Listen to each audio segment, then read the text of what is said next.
तो आज हम लोग केमिकल बॉन्डिंग का लेक्चर नंबर 2 डिस्कस करने वाले हैं। मेरी वीडियो नहीं दिख रही होगी, इसको ऑन कर लेते हैं थोड़ा। चलिए, आप सब परफेक्ट है, आगे बढ़ा जाए। केमिकल बॉन्डिंग लेक्चर नंबर 2 आज हम लोग स्टार्ट करने वाले हैं। और लास्ट क्लास तक कहीं ना कहीं हम लोगों ने देखा था कि चलो केमिकल बॉन्ड बनते हैं। केमिकल बॉन्ड अलग अलग टाइप के होते हैं, electrovalent bond, covalent bond. But आज जो हम लोग आगे बढ़ेंगे तो कहीं ना कहीं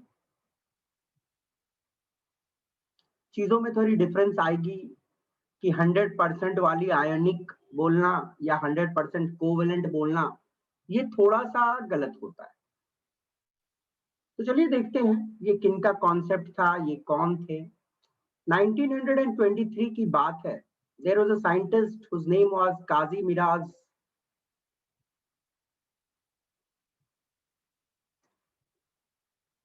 फजान। ओके,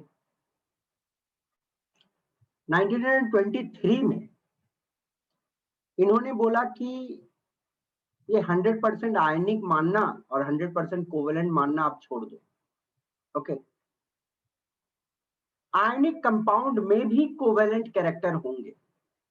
अब आयनिक कंपाउंड में कैसे कोवेलेंट कैरेक्टर होगा, बड़ा इंटरेस्टिंग बात है। चलिए देखते हैं।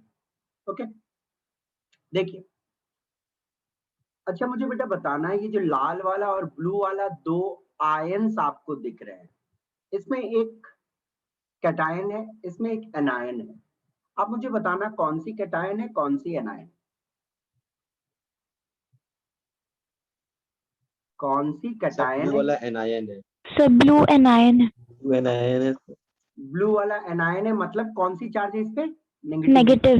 नेगेटिव वाला कैटायन है। चलिए, आप मुझे एक बात बताना, अपना जो इलेक्ट्रॉन्स है उसको ज्यादा अच्छे से कौन संभाल पा रहा है, कैटायंस की एनायंस? कैटायंस। कैटायंस, है ना। क्यों? कैटायंस का साइज छोटा है और वो, एक सेकंड, पेन का कलर चेंज कर लेता हूँ मैं थोड़ा सा।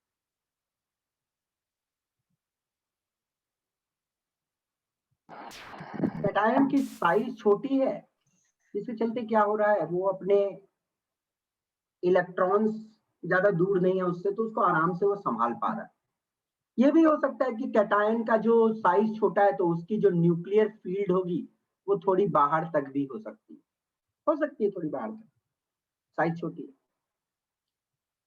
बट वहीं आप जो एनायन देख रहे हो, ओके, तो एनायन क्या अपने इलेक्ट्रॉन को अच्छे से संभाल नहीं पा रहा? ऑब्वियस सी बात।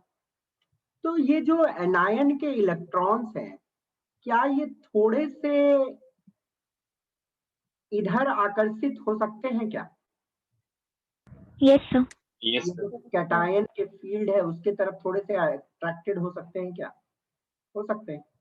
तो इलेक्ट्रॉन्स क्या होता है, सामने में कोई छोटा कैटायन पड़ा हुआ तो उसके तरफ थोड़ा सा घसक जाता है। Okay, got it. तो बोलने का मतलब क्या, जैसे कुछ ऐसे मानो कि इलेक्ट्रॉन जो है ना, अब थोड़ा सा इधर रहने लगा। क्यों इधर रहने लगा? क्योंकि इधर इसे थोड़ा सा एक पॉजिटिव चार्ज फील हो रहा है। अब इलेक्ट्रॉन तो इलेक्ट्रॉन ठहरा ना, वो थोड़े पहचानता है कि कौन किधर अट्रैक्ट हो। उसको पॉजिटिव फील्ड जिधर दिख रही है उधर वो खिंच जा रहा है। तो हो सकता है इसका अट्रैक्टिव फील्ड में ये इलेक्ट्रॉन्स अट्रैक्ट हो जा रहे हैं। तो मुझे एक बात बताना, ये जो एनायन आप देख रहे हो, इसमें इस पोर्शन में हल्का सा पॉजिटिव चार्ज डेवलप होगा कि नहीं होगा? Yes sir. क्योंकि इलेक्ट्रॉन थोड़ा ज्यादा इधर खसक गया है, और इस पोर्शन में हल्का सा नेगेटिव चार्ज डेवलप होगी कि नहीं होगी? Yes sir. Yes. Got it. और ये जो चार्ज डेवलप होने के कारण ये जो एनायन है इसका शेप बिगड़ गया है। शेप बिगड़ा है कि नहीं? इलेक्ट्रॉन जब इधर के ओर आ गए हैं, इलेक्ट्रॉन जब इधर के ओर आ गए हैं तो ऑब्वियसली शेप थोड़ा डिफरेंट टाइप का हो गया है इसका, है ना। ये देख रहे हो कि शेप आप बिगड़ गया, ये शेप बिगड़ गया थोड़ा इसका। ओके, इस प्रॉपर्टी को हम लोग बोलते हैं पोलराइजेशन, ठीक है ना। हम लोग बोलते हैं ये वाला इसकी हो गई है पोलराइजेशन। ओके,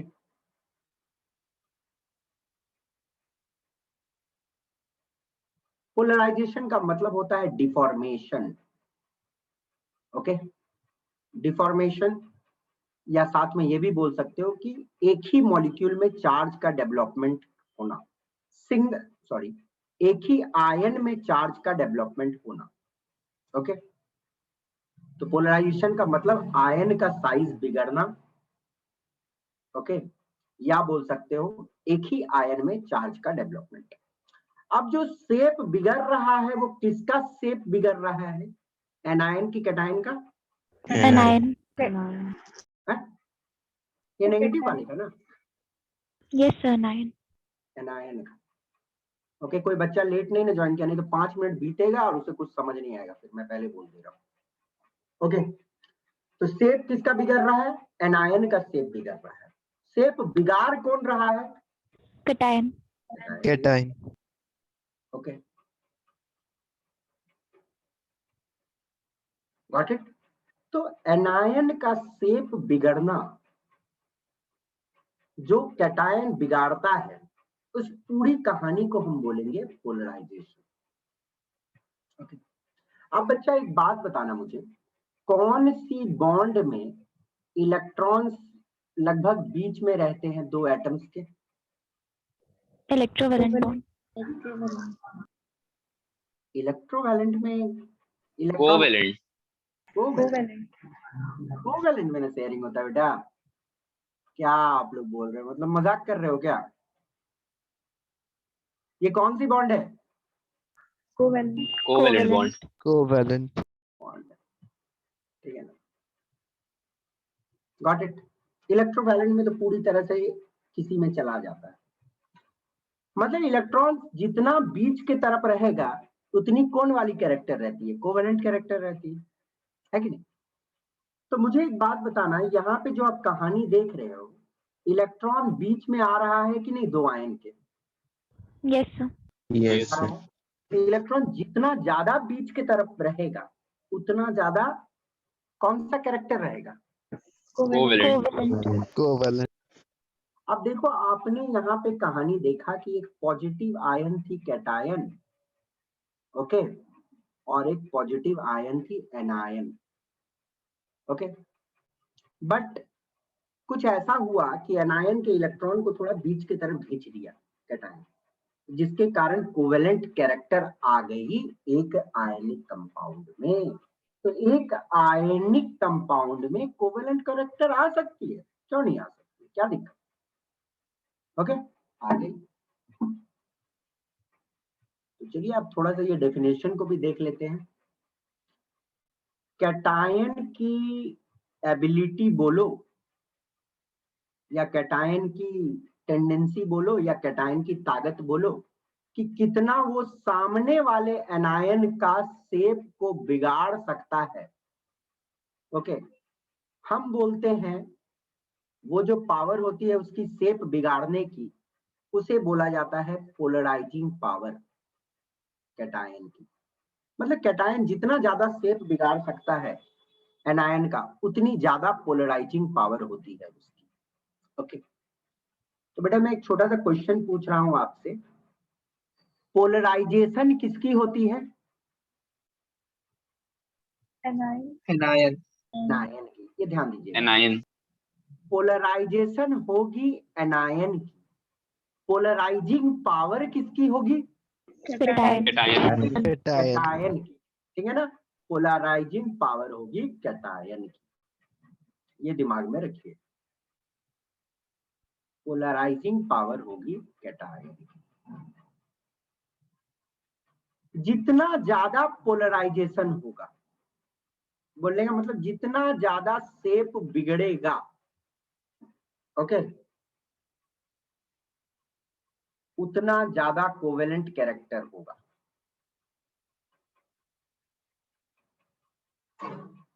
जितना ज्यादा शेप बिगड़ेगा उतना ज्यादा कोवेलेंट कैरेक्टर होगा। ये सही है कि गलत स्टेटमेंट? हाँ या ना?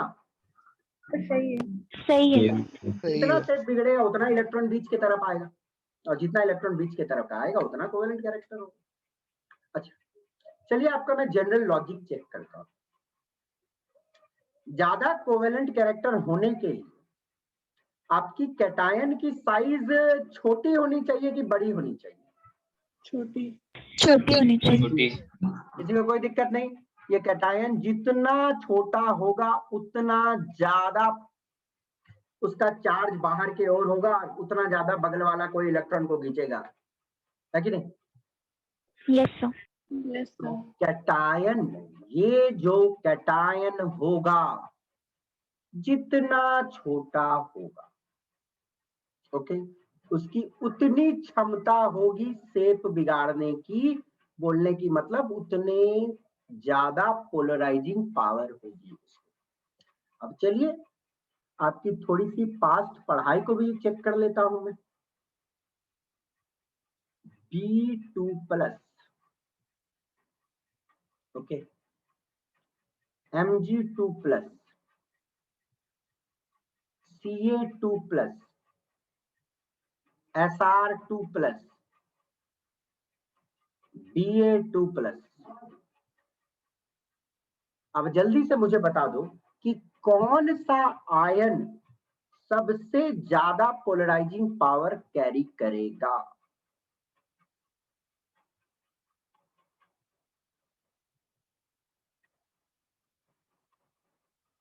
Be2+। बेरिलियम। बेरिलियम। पक्का कि कोई शक? No sir. पक्का। क्यों? क्योंकि हम लोगों ने पढ़ा है डाउन द ग्रुप, बेटा मांगे कार सेंट्रो बाप रख। हम लोग डाउन द ग्रुप जा रहे हैं। डाउन द ग्रुप साइज क्या होती है? इंक्रीज। सब में 2+ है, सब में 2+ है, तो सब जरूर मारो ना 2+ को। वैसे भी down the group size increase हो रही है, तो मतलब पोलराइजिंग पावर की बात करें हम तो सबसे ज्यादा तो भैया बेरिलियम का ही होगा। Okay, understood. दूसरा एक और कहानी आपसे ही पूछता हूं, मैं तो पढ़ा दिया मुझे जो पढ़ाना था।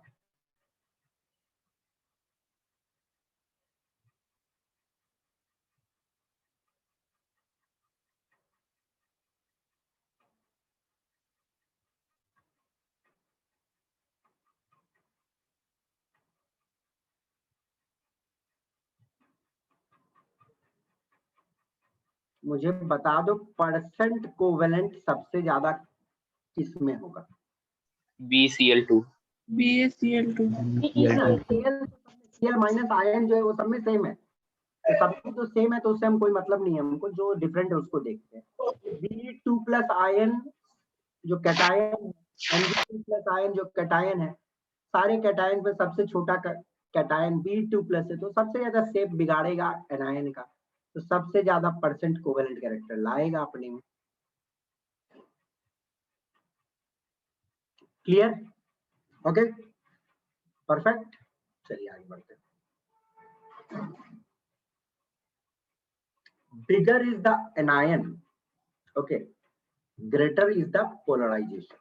क्या लग रहा है, ये सही लिखा हुआ है गलत है? सही है।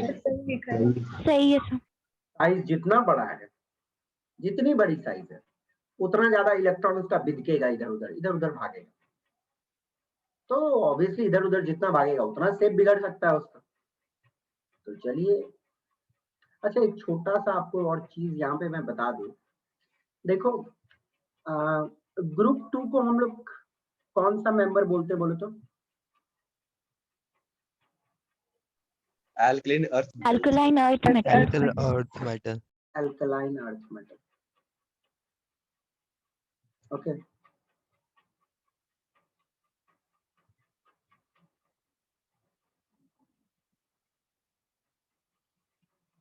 मतलब ये होता है अल्कलीन अर्थ मेटल्स हम लोग क्यों बोलते हैं? क्योंकि ये जो मेटल्स होते हैं ग्रुप 2 वाले, उनके जो भी मिनरल्स होते हैं, ओके, बोलने का मतलब उनके मिनरल्स जो भी ऑक्साइड के फॉर्म में है वो काफी स्टेबल होती है towards heat. Alkaline earth metal का मतलब होता है इनके जो मिनरल्स के जो ऑक्साइड फॉर्म होती है ना, very stable towards heat.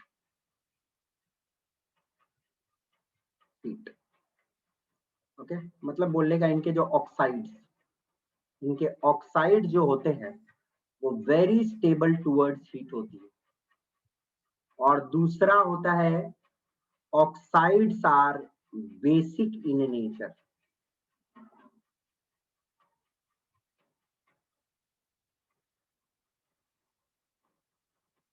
Oxides basic होते हैं इनके नेचर में।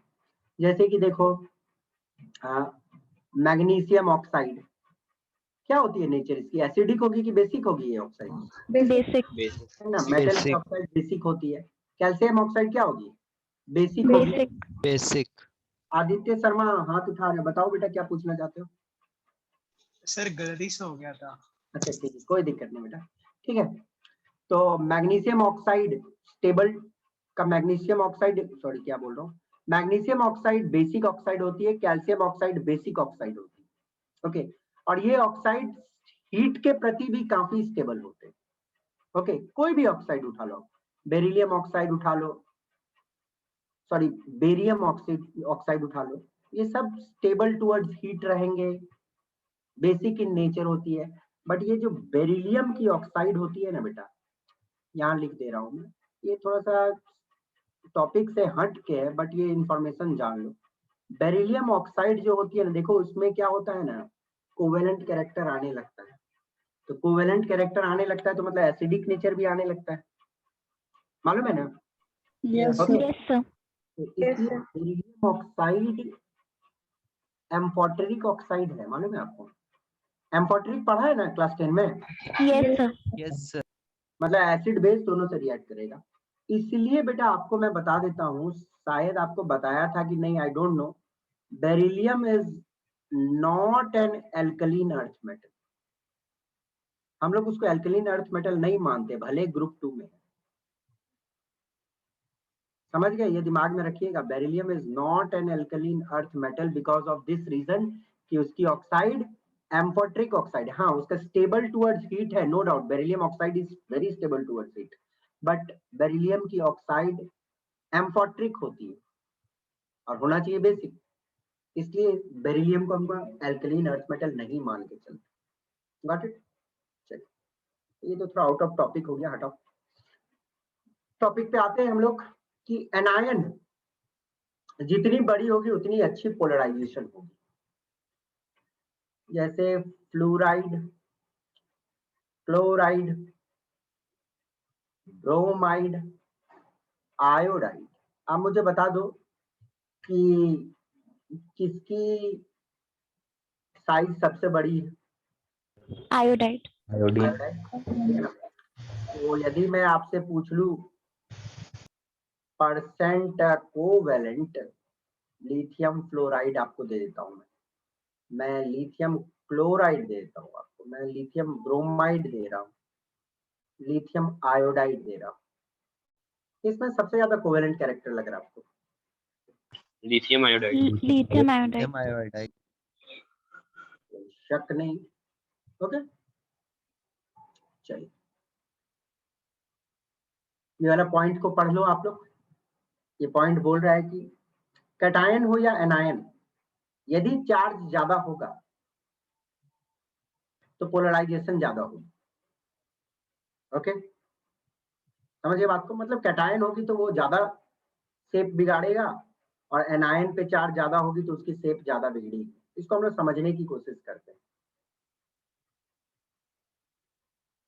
मैं ये जो सिंबल्स लिख रहा हूँ ये एनायन का सिंबल है, सबको मालूम है। अब मुझे एक बात बताना, x minus x2 minus x3 minus में साइज सबसे बड़ा किसका है? X3 minus. X minus. x3 minus. x3 minus, 3 electron आ गए ना बेटा। जब 3 इलेक्ट्रॉन आ गए तो 3 इलेक्ट्रॉन एक्स्ट्रा है, तो एक्स्ट्रा 3 इलेक्ट्रॉन को संभालना तो थोड़ा मुश्किल वाला काम है, तो साइज तो बड़ा ही होगा। ओके, ऑब्वियस सी बात है, यदि कोई एक कंपाउंड आपको दिखता है जहां पे 3 माइनस एनायन है तो उसकी शेप बहुत बिगड़ेगी उस एनायन की। अब चलो जैसे मैं एक और एग्जांपल लूं,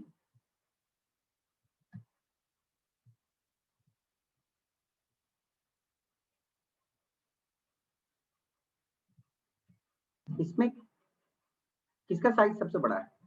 M plus. M plus. M plus. तो साइज के मामले में तो ये कहानी है। ओके, बट मैं यदि आपसे बात करूं पोलराइजिंग पावर का, सॉरी क्या नाम है, शेप ज्यादा किसका बिगड़ेगा, पोलराइजेशन ज्यादा किसकी होगी? X3. X3 minus. X3 minus. Polarisation क्या होगी इसकी? मोस्ट होगी। ओके, पोलराइजिंग पावर सबसे ज्यादा किसकी होगी? M plus. M3 plus. M3 plus.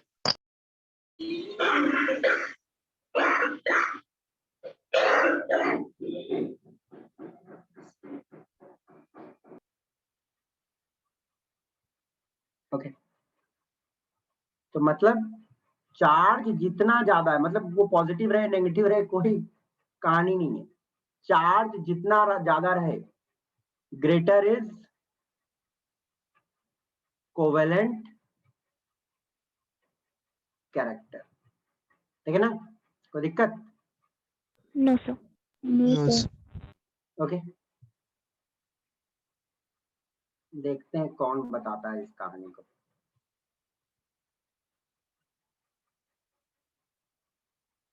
इसमें ज्यादा कोवेलेंट कैरेक्टर है, बताओ तो।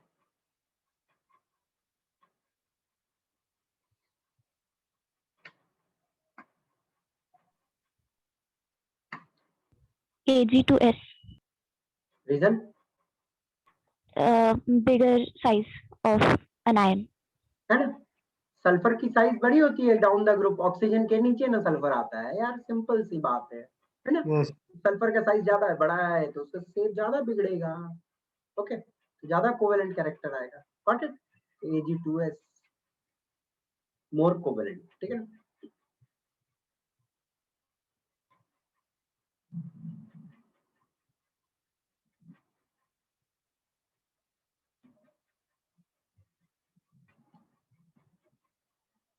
ये थोड़ा बेटा इंपॉर्टेंट है, समझने की चीज है। ठीक है, नई टॉपिक है, pseudo inert gas configuration of cation.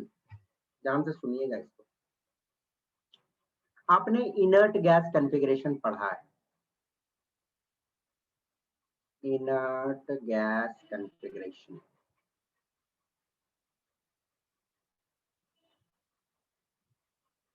जैसे कि देखिए, मेरे पास यदि मान लीजिए सोडियम आयन है, तो इसका कॉन्फ़िगरेशन मैं लिखूंगा तो क्या लिखूंगा बोलो तो?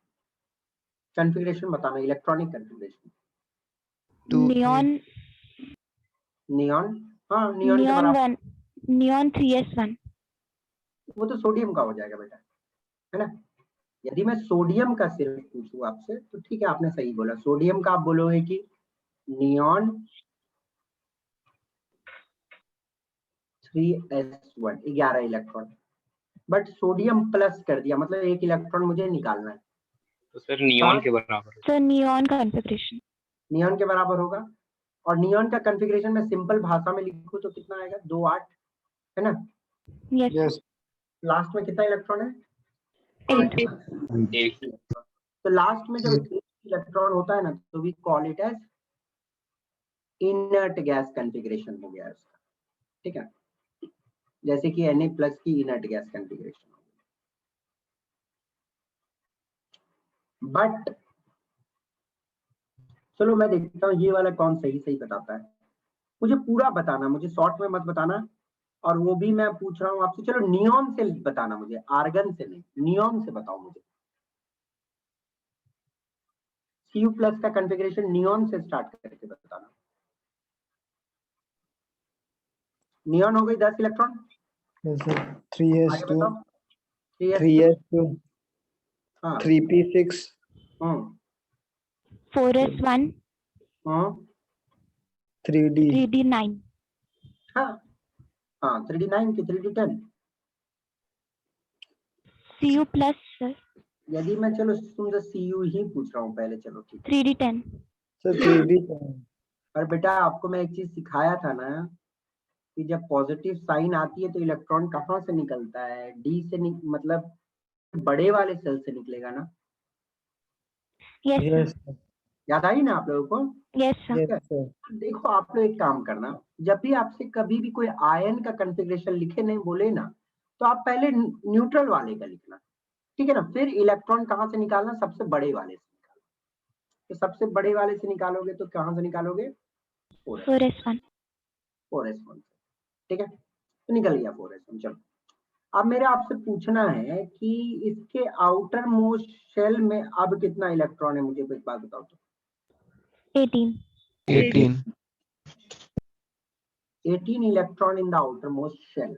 यदि 18 इलेक्ट्रॉन आउटर मोस्ट शेल में रहती है तो हम उसको बोलते हैं सूडो इनर्ट गैस कॉन्फ़िगरेशन, या simply we call it as PIG configuration, ठीक है ना? शॉर्ट में उसको PIG भी लिखा जाता है, सूडो इनर्ट गैस कॉन्फ़िगरेशन। किसकी? कैटायन की।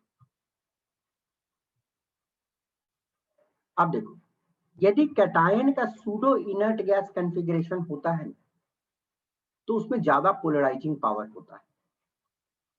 क्यों, कैसे, इसका डिटेल नॉलेज में थोड़ा देर के बाद आपको दूंगा, ठीक है? बट सिंपल इतना दिमाग में रखिएगा कि जो कैटायन की सूडो इनर्ट गैस कॉन्फ़िगरेशन होती है, that has more polarising power than normal cation. मैं लिख देता हूं, ये भूलने वाली चीज है इसलिए। PIG configuration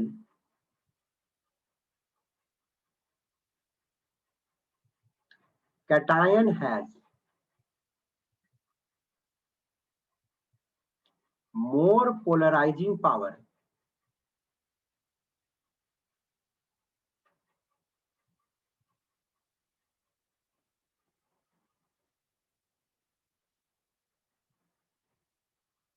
than normal inert gas configuration cation। Okay, अब मैं आपसे पूछ रहा हूं कि NaCl और CuCl कौन ज्यादा कोवेलेंट होगा? CuCl. UCL.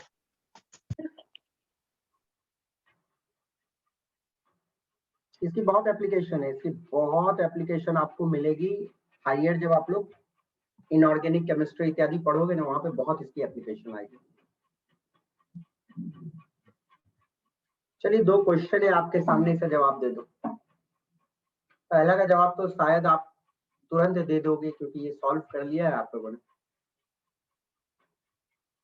Ag2S is dash soluble in water than Ag2O।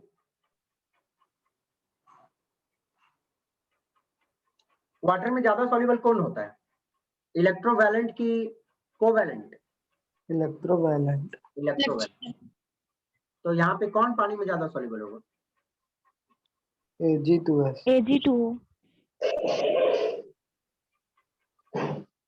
Ag2S में ज्यादा कोवैलेंट कैरेक्टर होगा कि Ag2O में?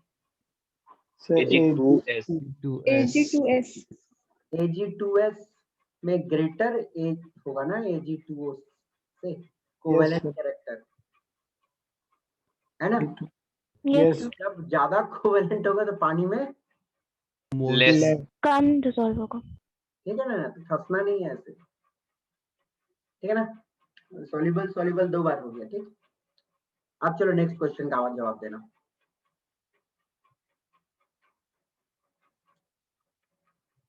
सोच के जवाब देना, देखो अच्छी क्वेश्चन है।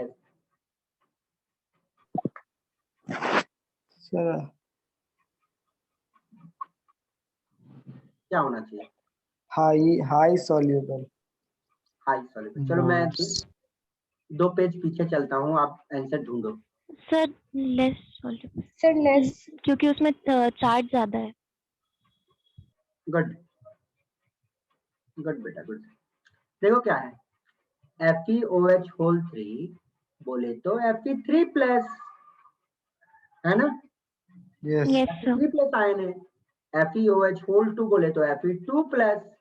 चार्ज ज्यादा है तो क्या है? ज्यादा कोवेलेंट कैरेक्टर. हाँ, पोलराइजिंग पावर बोले तो ज्यादा कोवेलेंट कैरेक्टर लाएगा। तो FeOH होल 3 ज्यादा कोवेलेंट कैरेक्टर लाएगा तो लेस सॉल्युबल है ना, समझ गए? Yes, sir. Yes. Yes. देखो फाजान रूल की बहुत डीप इम्प्लीकेशंस भी हैं कहीं ना कहीं। फाजान रूल से आप कुछ कंपाउंड के कलर्स भी जान सकते हो, but that is higher advanced level topic, तो मैं फिलहाल डिस्कस नहीं करूंगा। मैं ये इनऑर्गेनिक सेक्शन में आपसे बात करूंगा वो सारी चीज को। फाजान रूल एक ऐसी टॉपिक है जो आपको इनऑर्गेनिक सेक्शन में बहुत काम आएगी, सब दिमाग में रखना है। सॉल्युबिलिटी इत्यादि पकड़ने में बहुत काम आती है। फाजान रूल को आप भूल नहीं सकते हो। अब सिर्फ सॉल्युबिलिटी फाजान रूल पे डिपेंड नहीं करती है, और बहुत सारे फैक्टर पे डिपेंड करती है, but one of the factor can be this. Okay,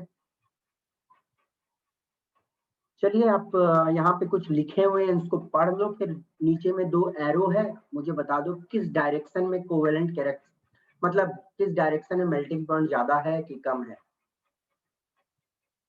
ये तो मुझे बताने की जरूरत नहीं है कि आयनिक की मेल्टिंग पॉइंट क्या होती है, ज्यादा। ज़्यादा होती है कोवेलेंट से। अब बेटा एरो का मुंडी, एरो का मुंडी दिख रहा है आपको? Yes, sir. तो एरो के मुंडी के डायरेक्शन में मुझे बताओ कि मेल्टिंग पॉइंट इंक्रीज हो रहा है कि डिक्रीज हो रहा है। सोच के बताना, कहीं हल्का सा गलती हो सकता है आप लोगों से, और नहीं भी होगा, होना तो नहीं चाहिए।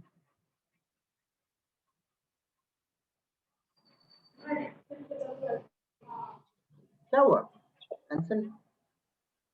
अरे चलो, Increase. आप मुझे एक बात Increase. The बताओ, size increase. Increase. Melting point increase. चलिए कहानी सुनिए। एनायन सेम है, एनायन सेम है, हमको मतलब नहीं है। एनायन में एक गलती भी है थोड़ा सा, मैंने सी छोटा लिखा हुआ है बेटा, ठीक है ना, ये सी बड़ी होगी, क्लोराइड में सी बड़ा होता है, ठीक है, इसको थोड़ा करेक्ट कर लीजिएगा, लिमिट। ओके, ये मैं लिखूंगा तो फिर गड़बड़ हो जाएगी, बड़ा सी होगा। तो डाउन द ग्रुप जा रहे हैं हम, एनायन को हटा दो, डाउन द ग्रुप जा रहे हैं, तो बेरियम की साइज सबसे बड़ी है, बेरियम की साइज सबसे बड़ी है, तो सबसे खराब कोवेलेंट कैरेक्टर आएगा।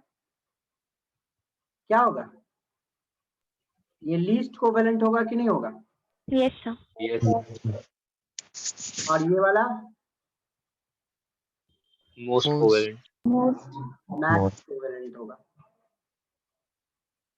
तो लीस्ट कोवेलेंट मतलब इसमें कौन सा कैरेक्टर ज्यादा होगा? आयनिक कैरेक्टर ज्यादा, है ना। कोवेलेंट कैरेक्टर कम होगा तो आयनिक कैरेक्टर ज्यादा होगा ना इसमें, तो आयनिक कैरेक्टर ज्यादा होगा, तो इधर मैं लिख सकता हूं आयनिक percent increases.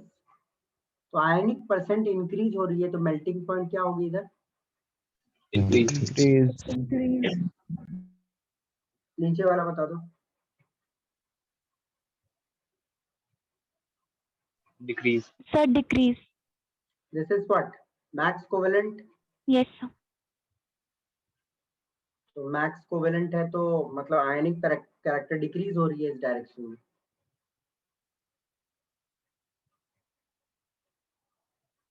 Melting point Increase. Decrease. Very simple है ना, ठीक है। Yes. ये वाला देख के बताओ, सिंपल दे सकते हो ना ये जवाब।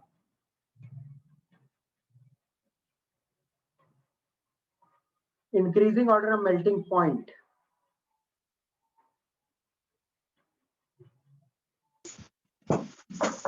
CSF का सबसे ज़्यादा होगा। गुड, क्योंकि CS आई है, CS तो सब में सेम है, चलो हम भूल गए CS को। अब आई की साइज सबसे बड़ी होती है, तो सबसे ज्यादा उसका शेप बिगड़ता, मैक्स कोवेलेंट है, तो मिन मेल्टिंग, मैक्स मेल्टिंग उसका। क्लियर? तो फाजान रूल मैं तो बहुत अच्छे से बता दिया आपको, बहुत शॉर्ट में बता दिया, बट इसकी एप्लीकेशन ऐसे ऐसे आएंगे कि आपको थोड़ा दिमाग लगाना पड़ेगा। क्वेश्चंस करेंगे हम लोग बाद में बहुत सारे इससे रिलेटेड। ओके, तो चलिए हम लोग फाजान रूल से आगे बढ़ते हैं। तो ये दिमाग में अब नहीं रखना है कि 100% कोवेलेंट या आयनिक कुछ होती है। Okay, got it? चलिए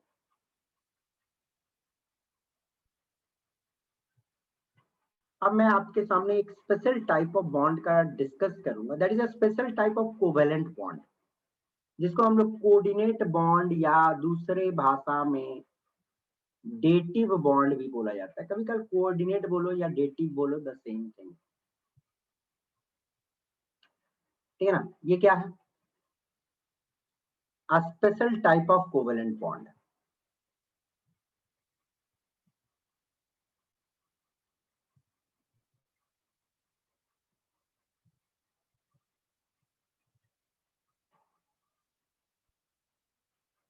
अब स्पेशलिटी क्या है देखते हैं हम लोग। देखो, जब भी एक कोवेलेंट बॉन्ड बनता है तो नॉर्मली क्या होता है, जैसे ए और बी में कोवेलेंट बॉन्ड बना, तो यदि सिंगल बॉन्ड बना है तो ए एक इलेक्ट्रॉन देगा तो बी भी क्या करेगा, एक इलेक्ट्रॉन देता है ना।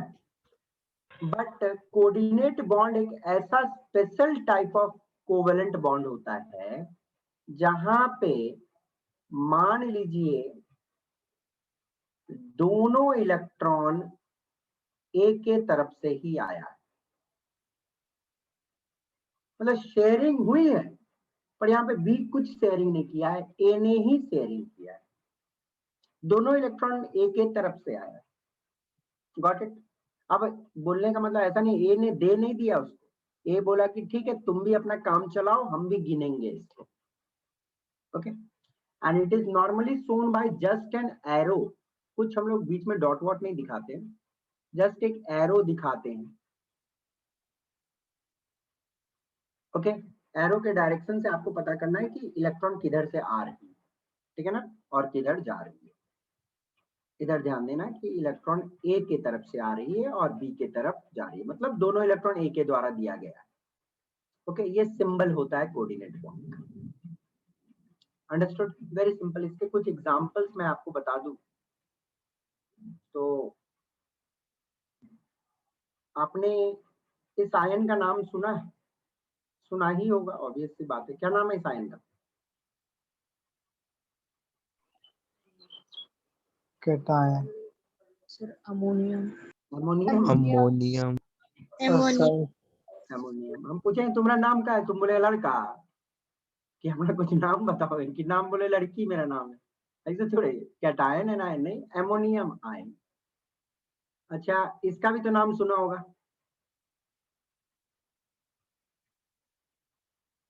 Sir hydronium. Hydronium ion. Hydrogen. ठीक है, तो इन सब में कोऑर्डिनेट बॉन्ड रहता है। कैसे रहता है दिखा देते हैं। देखो, एमोनिया मॉलिक्यूल मुझे बताने की जरूरत है नहीं, क्योंकि एमोनिया मॉलिक्यूल आप लोग जानते हो कैसे बनता है।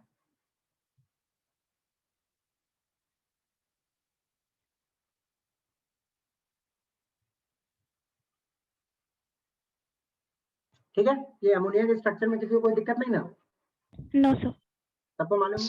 ठीक है, अब मान लीजिए एमोनिया था एक, और उसके पास 2 इलेक्ट्रॉन तो लोन पेयर पड़े रहते, इसको लोन पेयर बोलते हैं, मालूम है ना? Okay, yes sir. उसके पास एक H+ आता है। H+ मालूम है ना? H+ के पास क्या इलेक्ट्रॉन है क्या अभी? No sir. H+ के पास 0 इलेक्ट्रॉन है। तो H+ के पास कितने इलेक्ट्रॉन की कमी है? सर एक। सर दो। 2 की ना। 2। H+ 0 इलेक्ट्रॉन है इसके पास, ठीक है ना, तो इस पे 2 इलेक्ट्रॉन की कमी है। तो ये जो एमोनिया है ना, उसको बोलता है कि तुम तो आ गए हो, ठीक है, और तुमको स्टेबल भी होना, तो एक काम करते हैं, दोनों इलेक्ट्रॉन हम ही लगाते हैं। तो दोनों इलेक्ट्रॉन नाइट्रोजन का जो है, ये नाइट्रोजन लगा देता है इधर। ओके, ये एरो से आप पता करना कि दोनों इलेक्ट्रॉन नाइट्रोजन की तरफ से आ रहे हैं। अब यदि आप ध्यान से देखोगे तो नाइट्रोजन के पास 8 है कि नहीं है? 2 2 4 2 6, और ये एरो वाला भी वो गिनेगा 8, और ये हाइड्रोजन जो था H+ उसकी भी पूरी हो गई, उसके पास भी 2 हो गई। और ये पॉजिटिव साइन फिर हम थोड़ा दिखा देते हैं कि एक सिंगल एटम पे दिखाना उचित नहीं होता है, क्योंकि एटम एक सिंगल इतनी छोटी है, हम दिखाते कि वो पॉजिटिव चार्ज जो है वो पूरे मॉलिक्यूल पे है, NH4+। ओके, समझ गए? हाइड्रोनियम आयन कैसे बनता है? जैसे कि वाटर,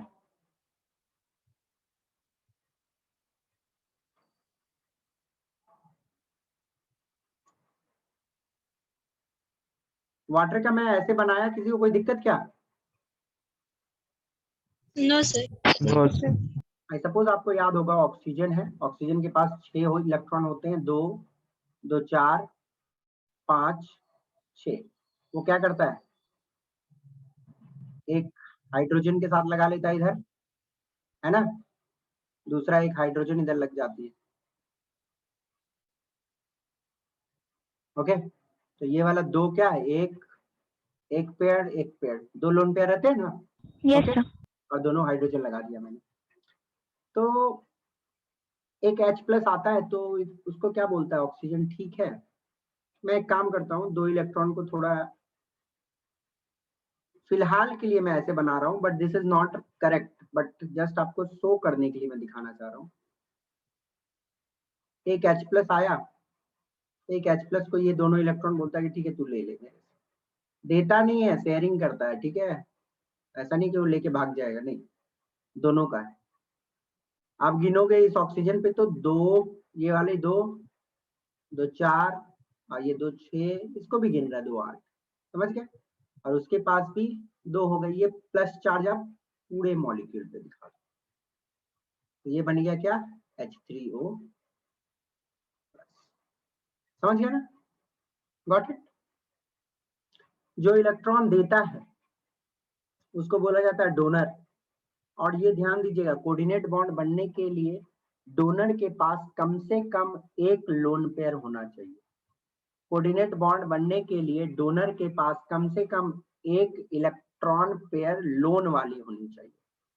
यहाँ पे H3O+ में डोनर कौन है? Oxygen.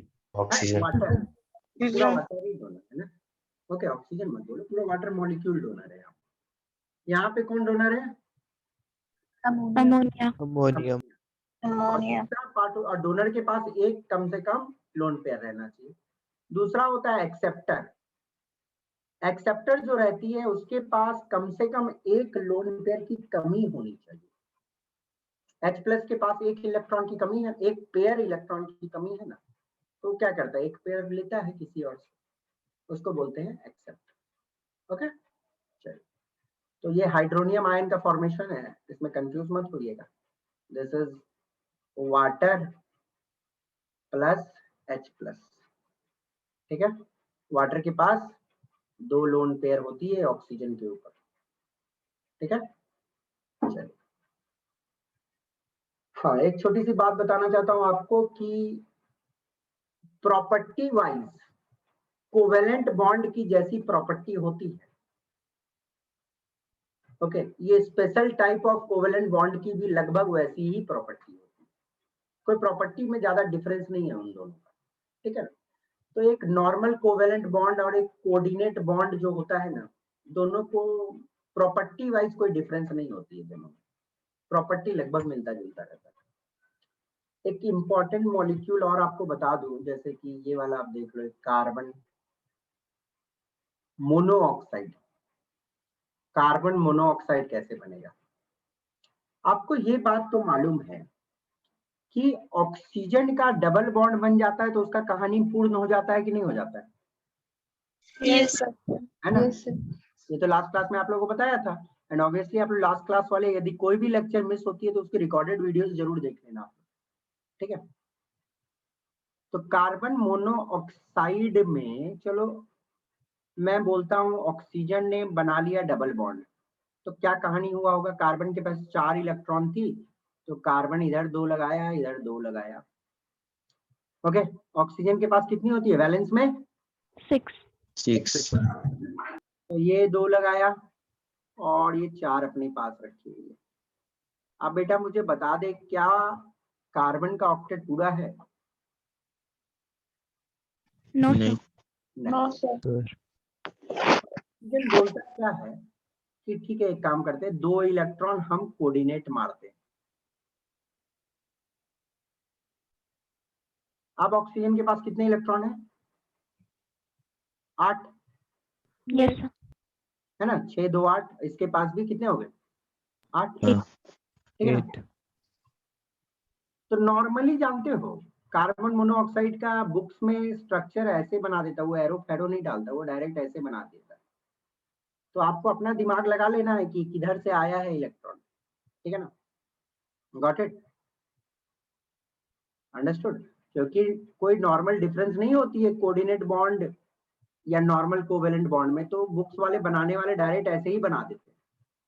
तो ऐसे बना देंगे तो आप ऐसे पकड़ लेना कि कहाँ से ये वाला एरो चल के आया होगा, ठीक है, समझ गए ना। चलिए, इस तरह भी हम दिखा सकते हैं, बट हाँ इसको कभी कल बुक्स पर अच्छे तरीके से दिखाता है तो क्या करेगा, इस पे एक प्लस साइन दे देगा, इस पे एक माइनस साइन दे देगा, तब आप पकड़ सकते हो ना। जब प्लस साइन मार दिया है तो इसका मतलब ये है कि इस ऑक्सीजन को देना था एक ही, पर दे दिया है 2, तो एक एक्स्ट्रा दिया है तो उसके एक पॉजिटिव चार्ज मार दिया है। Okay, that is formal charge. एक कहानी होती है फॉर्मल चार्ज, जो मैं आपको पढ़ाऊंगा बाद में, तो अच्छे से आपको समझ आ जाएगा, ठीक है। बट यदि आप ऐसा कहीं दिखोगे प्लस साइन, तो आप समझ जाना कि उसी के तरफ से कोऑर्डिनेट हुई है। एक टॉपिक है फॉर्मल चार्ज, जब पढ़ेंगे तब समझ आ जाएगा। अब आ जाओ, लुईस स्ट्रक्चर को थोड़ा डिटेल्स में पढ़ने का समय आ गया है।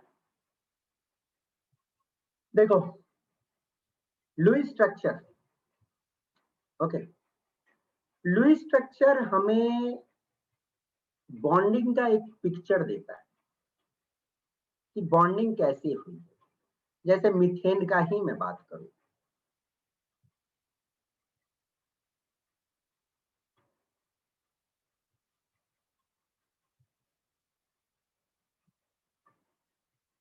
बेटा आप लोगों को एक आइडिया मिल रहा है ना कि बीच में कौन है, उसके चारों ओर कौन उसको घेर के रखा हुआ है। Yes, sir. कार्बन Yes, बीच में sir. है, 4 हाइड्रोजन Yes, उसको sir. चारों तरफ से घेर के रखा है। तो लुईस के स्ट्रक्चर से एक बॉन्डिंग का पिक्चर मिलता है कि कैसे बॉन्ड बना है। ओके, साथ में ये भी आइडिया मिलता है कि इलेक्ट्रॉन्स किस तरह शेयर्ड हुई है, और ये भी कि ऑक्टेट और ड्यूप्लेट कैसे कंप्लीट हुआ है। जैसे कि देखो कि कार्बन के वैलेंस शेल में कितने इलेक्ट्रॉन है, 4। Yes, sir. Yes, तो हमें sir. आइडिया तो मिल रहा है ना कि कार्बन ने अपना वैलेंस इलेक्ट्रॉन का ऐसे यूज किया है कि एक एक इलेक्ट्रॉन 4 हाइड्रोजन के साथ लगाया, और एक एक लगाया तो हाइड्रोजन ने भी एक एक लगाया, तब जाके कार्बन की ऑक्टेट पूरी हो गई और एक एक हाइड्रोजन की ड्यूप्लेट पूरी हो जा रही। ओके, तो लुईस के स्ट्रक्चर से हमें बॉन्डिंग का तो एक फोटो मिल जाता है कि चलो ऐसा फोटो है बॉन्डिंग। बट लुईस स्ट्रक्चर बनाना इतना भी आसान नहीं होता है। सिंपल सिंपल तो हम लोग जूनियर क्लास में बना के आते हैं, बट थोड़ा सा यहाँ पे कॉम्प्लेक्स वाले मॉलिक्यूल्स आते हैं तो थोड़ा उनमें दिक्कत होता है। बट प्रैक्टिस करते करते सारे मॉलिक्यूल्स आप बनाना सीख जाओगे। कुछ रूल्स होते हैं, यदि वो रूल्स को फॉलो करोगे तो लुईस के स्ट्रक्चर बनाने में आपको कभी दिक्कत नहीं होगी। Be careful because what I am going to say in the next 15 to 20 minutes is going to be very useful. देखो, हमेशा दिमाग में एक चीज रखिएगा, किसी का ऑडियो ऑन है प्लीज बंद कर लो थोड़ा सा। हाइड्रोजन और फ्लोरीन सेंट्रल एटम कभी नहीं हो सकता, can never act as central atom. अब बोले तो बेटा सेंट्रल एटम क्यों नहीं हो सकता, ये लोग एकदम सिंपल लॉजिक। दोनों के आउटर मोस्ट शेल में एक इलेक्ट्रॉन होता है। Kilogram. फ्लोरीन का आउटर उसमें 7 होता है। सर वो लोग को कुछ भी करने के लिए एक इलेक्ट्रॉन का ही ट्रांसफर करना पड़ेगा। हाँ देखो, जो बीच में रहेगा, जो बीच में रहेगा उसको तो पैर हाथ चारों तरफ फैलाने हैं ना, इधर बॉन्ड बनाने, इधर बनाने, इधर बनाने हैं, इधर बनाने, सब तरफ बॉन्ड बनाने। जो बीच में रहता है उसको बॉन्ड बनाने हैं। बट मुझे एक बात बताओ, फ्लोरीन का कितना होता है, 2 और 7, ठीक है ना, 9 है, तो 1 2 3 4 5 6 7, ये तो किसी एक से ही जुड़ा, तो इसका तो कहानी शेष हो गया, इसकी तो ऑक्टेट पूरी हो गई है। इसको सिर्फ एक ही बॉन्ड बनाना है ना, तो एक बॉन्ड बनाने के लिए तो कोना ही में रहना पड़ेगा, इसको बीच में रहेगा तो उसको ज्यादा बॉन्ड बनाना है ना। फ्लोरीन तो एक ही बॉन्ड बना के खुश हो जाएगा, तो ज्यादा बॉन्ड बनाने की उसको जरूरत नहीं है, तो वो बीच में कभी आने का जरूरत ही नहीं है उसको, तो बोलेगा हम साइड में ही खुश। समझ गए? हाइड्रोजन और फ्लोरीन को सिंगल बॉन्ड बनानी है, तो इसलिए सिंगल बॉन्ड बनाने के लिए तो कोना में ही पकड़ना पड़ेगा। Got it? समझ आ गई ना सबको? सिंपल लॉजिक है, इंपॉर्टेंट वन। बड़े वाले एटम को बीच में रखना है, इसका रीजन कोई दे सकता है?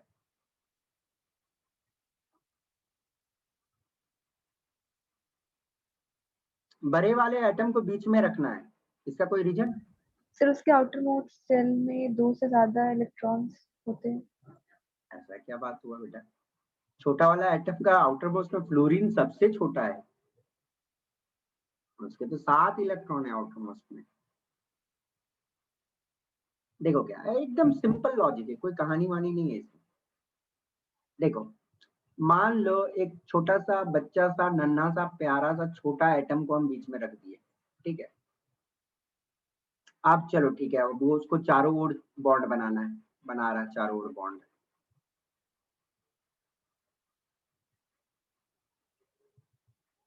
तो चारों ओर जो बॉन्ड बन रही है वो एटम्स कुछ ज्यादा आपस में सट नहीं जा रहे हैं, है ना? Yes sir. Yes sir. समझ लो, यदि मैं बीच में एकदम मोटा सा चौड़ा सा लंबा सा एटम रखूं, एकदम लंबा सा तो नहीं हो सकता, बड़ा सा एटम रखूं, तो जो साइड से लगेंगे, लगने की ज्यादा जगह रहेंगे तो मतलब एक दूसरे के बीच में डिस्टेंस रहेगा। जब एक दूसरे के बीच में डिस्टेंस रहेगी तो रिपल्सन कम रहेगी ना। समझ रहे हो बात को ना? Yes sir. Yes sir. Simple logic है, बड़ा सा एटम को यदि बीच में रखेंगे तो चारों तरफ से जो लगेगी तो डिस्टेंस रहेगी एक दूसरे में, तो डिस्टेंस रहेगी तो रिपल्सन कम रहेगा। इसमें तो बहुत रिपल्सन हो जाएगा, सामने सामने सटने लगेंगे एटम, खत्म ना मॉलिक्यूलर कहानी। Atom which can form maximum number of bond, जिस एटम का कैपेसिटी होगा ज्यादा बॉन्ड बनाने का उसी को बीच में रखोगे ना। जो बीच में ज्यादा बॉन्ड बनाएगा तभी उसको बीच में रखे हम। कार्बन को क्यों बीच में रखे? कार्बन क्योंकि 4 बॉन्ड बनाने की हैसियत रखता है। कार्बन कितनी है? 2 4, उसको तो 4 बॉन्ड बनानी है, चारों इलेक्ट्रॉन भी लगाएगा वो, 4 इलेक्ट्रॉन भी लगाएगा और 4 इलेक्ट्रॉन किसी और से भी लगवाएगा, इसलिए बीच में बैठा हुआ है। Atom which is less in number, जिसका नंबर कम होगा उसी को बीच में रखेंगे। जैसे आप देखो कि एमोनिया है, अब बीच में किसको रखोगे? जिसका कम नंबर है उसी को बीच में रखोगे, तब जाके चारों तरफ से लगा दो जिसको लगाना है। ओके। और अक्सर जिसकी इलेक्ट्रोनेगेटिविटी सबसे कम होती है, ये भी ध्यान रखने की चीज है कि जिसकी इलेक्ट्रोनेगेटिविटी सबसे कम होती है उसको सेंट्रल एटम रखा जाता है। ये 4-5 नियम है जिसको मतलब आस्ते आस्ते आप सीख जाओगे, खुद बनाते बनाते स्ट्रक्चर आपको समझ आ जाएगा किसको बीच में रखे न रखे। ओके, लीस्ट इलेक्ट्रोनेगेटिविटी को सेंट्रल एटम रखेंगे।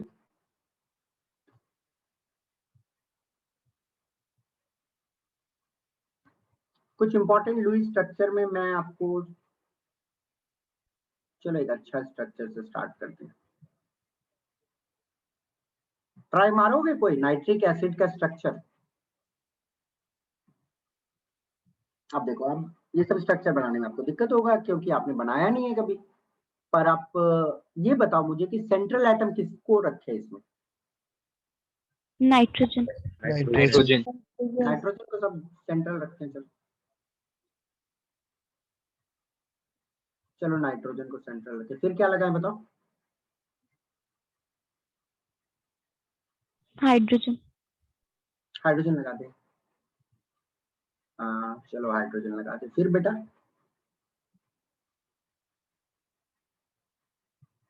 फिर 3 ऑक्सीजन लगा देना। 3 oxygen. Yes sir, 3 oxygen. 3 oxygen लगा देते, चलो ये 2 और ये 3 ऑक्सीजन, ठीक है, गॉट इट। अब ऑक्सीजन को तो डबल बॉन्ड बनाने रहते हैं ना? Yes sir. तो चलो नाइट्रोजन के पास वैलेंस में कितने रहते हैं? 5 रहते हैं, है ना? तो 5 रहते हैं, तो चलो एक के साथ वो डबल बॉन्ड बना भी लिया, 1 2 3 4 5। यदि आप इस तरह बनाते तो देखो तो नाइट्रोजन के पास कितने इलेक्ट्रॉन हो जा रहे हैं, कितने हो जा रहे हैं? अब ये लोग बनाया तो इधर से भी आएंगे इलेक्ट्रॉन, ऐसा बात नहीं है। तो कितने 10 हो जा 10 रहे हैं? तो 10 इलेक्ट्रॉन वाजिब है क्या?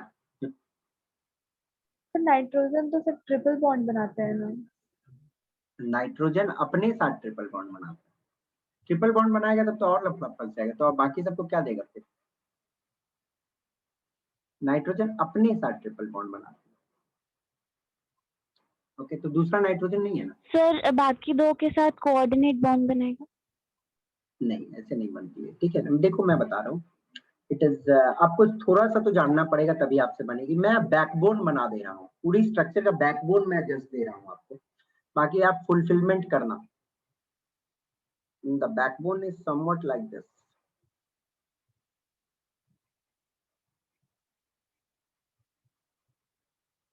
ये स्ट्रक्चर की बैकबोन मैंने आपको बना के दे दिया, अब मुझे आप फुलफिल करके बताओ। This is HNO3। चलो मैं कोना से ही स्टार्ट करता हूँ। हाइड्रोजन का एक था, एक लगाया, ठीक है ना। ऑक्सीजन जो है ये बीच वाली, इसने एक यहाँ लगाया, एक यहाँ लगाया, ठीक है, गॉट इट। 2 लगा दिया, तो इसके बाद बचे कितने? कितने बचे? 4 4 4 बचे। इधर एक लगाया, तो ये नाइट्रोजन भी एक लगाया होगा। देखो तो ऑक्सीजन का क्या 8 पूरा हुआ है, जो ऑक्सीजन अभी मैंने बनाया है? Yes yes sir. मतलब डबल बॉन्ड तो बन गया है इसके ना, एक इधर, तो फुलफिल्ड है। ये हाइड्रोजन की भी ड्यूप्लेट पूरी है, हाइड्रोजन भी ओके है। अब नाइट्रोजन में देखते हैं, ठीक है। ऑक्सीजन बोलता है हमको तो डबल बॉन्ड बनाना है, आप डबल बॉन्ड बना लीजिए, तो ठीक है। नाइट्रोजन बोलता है हम बना लेते हैं डबल बॉन्ड तेरे साथ,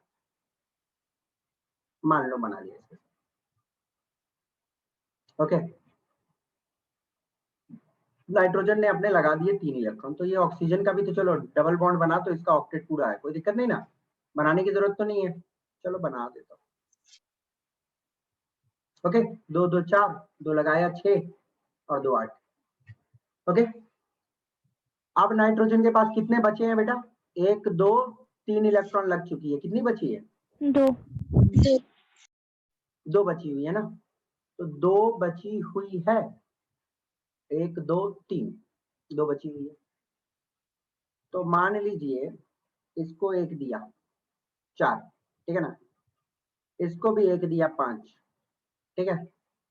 ये ऑक्सीजन तो स्टेबल हो गया, कोई दिक्कत नहीं है ना। No sir. अब नाइट्रोजन के पास गिनो तो कितना हो गया है? 10 10। फंस गया नाइट्रोजन। नाइट्रोजन बोल रहा हम पुण्य करने गए और उसी में डूब गए, तब तो ये कहानी तो नहीं चलेगा, ठीक है। तो नाइट्रोजन बोलता है कि रुको, एक काम करते, रुको, ठीक है। नाइट्रोजन बोलता है कि देखो ध्यान से बेटा, कि चलो एक सिंगल तो है, गॉट इट। एक सेकंड,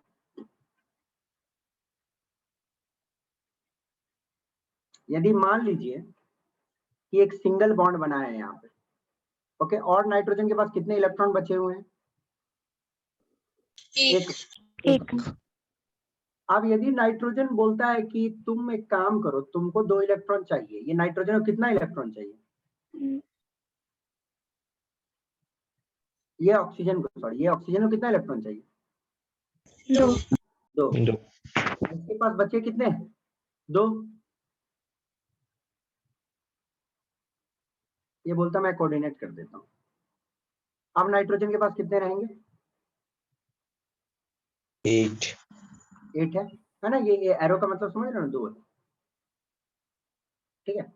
ये नाइट्रोजन के पास 8 है, ऑक्सीजन के पास भी 8 है, ये भी ऑक्सीजन के पास 8 है। मैं ये नहीं बना रहा हूँ आप, ठीक है ना, आप समझ सकते हो। ऑक्सीजन ने डबल बॉन्ड बना तो कुछ, तो got it. Structure nitric acid का कुछ इस प्रकार होता है, एक ऑक्सीजन के साथ डबल बॉन्ड बनती है तो दूसरे के साथ वो कोऑर्डिनेट करता है। तो इधर देखो, इधर से 4, इधर 2, इधर 2, इसकी 8 पूरी है, सब कुछ। This is the structure of nitric acid. एक बार प्रैक्टिस आप लोग घर में जरूर कीजिएगा। सर एक बार और बता दीजिए ना। एक बार और बता दे। देखो पहले तो आप स्केलेटन बना लो इसका, ठीक है।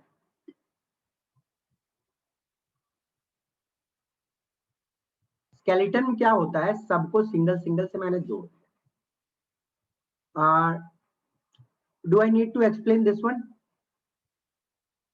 2 2 4 और 5 और 6, ठीक है ना। ये हाइड्रोजन एक लगाया, ये नाइट्रोजन एक लगाई, ठीक है। ये हाइड्रोजन का 2 पूरा है, कोई दिक्कत? No. No sir. No sir. ये ऑक्सीजन का 8 पूरा है, कोई दिक्कत? No sir. No sir. इस नाइट्रोजन के साथ वो डबल बॉन्ड कर लेता है, तो नाइट्रोजन ने अपने कितने लगा दिए हैं? अभी तक 3 लगा दिए हैं, ठीक है। Got it. ये ऑक्सीजन का 8 पूरा हुआ, 1 2 3 4 5 6, गिन लो। इस ऑक्सीजन की 8 पूरी है कि नहीं है? Yes sir. है पूरी। यस। नाइट्रोजन के पास बचा कितना है? 2। 2 5 होती है, 3 लगाया हुआ, 2 बचा हुआ। तो वो क्या करता है, इस ऑक्सीजन को जरूरत कितनी की है? 2 को। 2। तो नाइट्रोजन बोलता, देख तुम्हारे साथ एक ही कहानी किया जा सकता, मैं कोऑर्डिनेट करता हूँ, क्योंकि मुझे भी तो जरूरत है उस 2 की, है ना। इसके पास कितनी है? 2, और अभी 4 6 हुई है, ठीक है, और 2 बची हुई थी। ओके, तो वो 2 बोला कि या तो 2 मैं अपने पास रखूंगा या तो कोऑर्डिनेट करूंगा। समझ आई? Yes sir. ओके, कोई दिक्कत? No sir.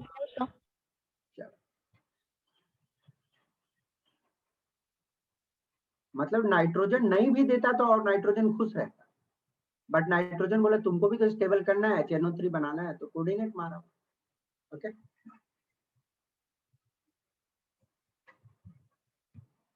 ओजोन, ओजोन नहीं, कार्बोनेट बनाते हैं पहले,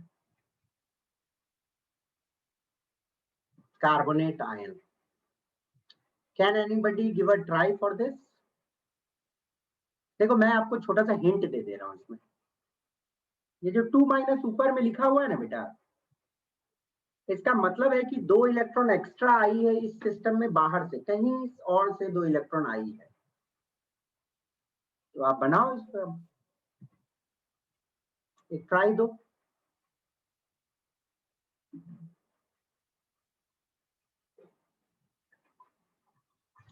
कॉपी पेन है ना, एक बार बनाओ ना। कार्बन के आउटर मोस्ट में कितने रहते हैं? 4।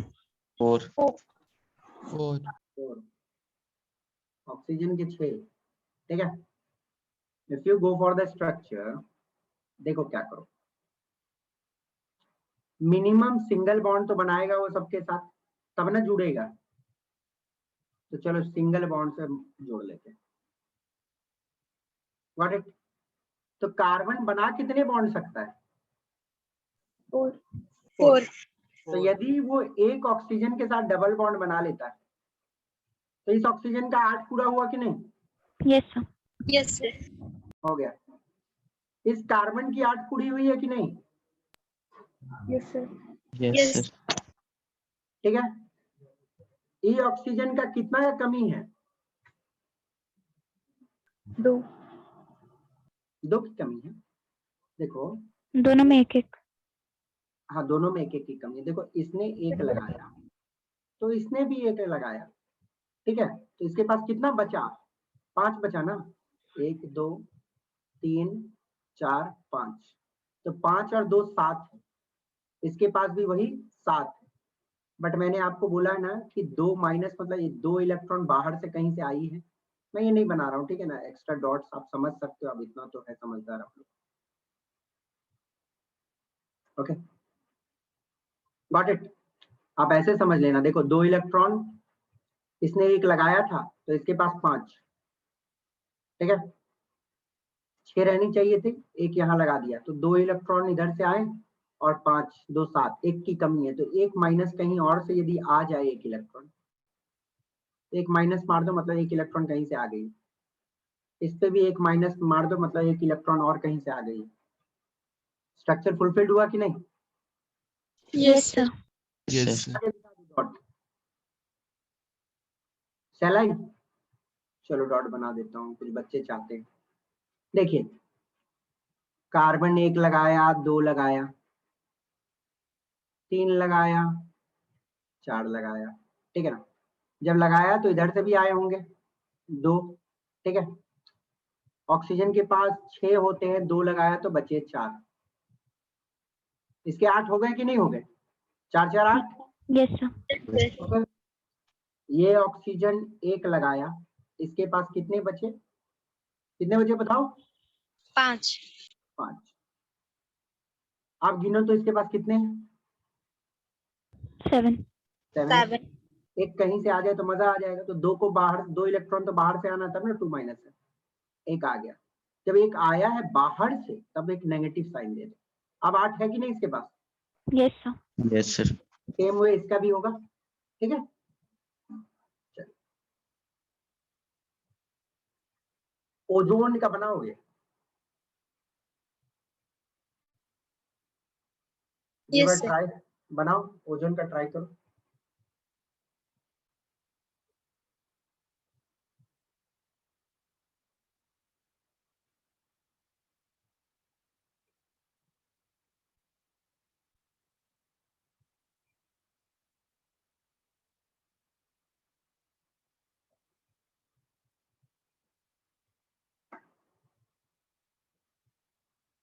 ओजोन मालूम है ना formula? O3 O3. O3 O3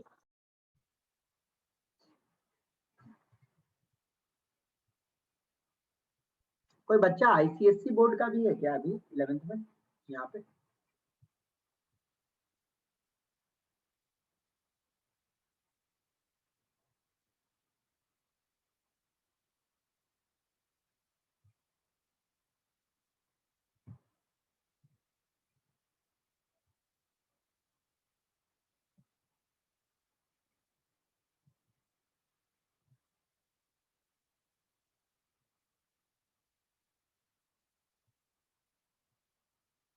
बना किसी का?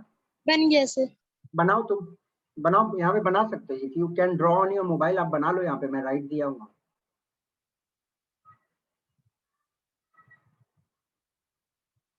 लिख पा रहे हो आप? लिखो, आप लिख पाओगे, पेन का ऑप्शन है। बनाओ ना, बनाओ बनाओ ना, ट्राई करो। नहीं ट्राई करना है? शायद हाथ सर से मोबाइल पे हो पाएंगे। हाँ ठीक करिए, ट्राई कीजिए। गुड गुड,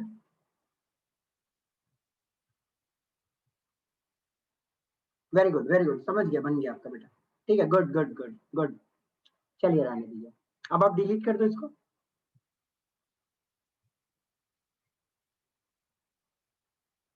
नहीं मिट रहा, मैं मिटा दूं? चलिए ठीक है, मैं मिटा दूं।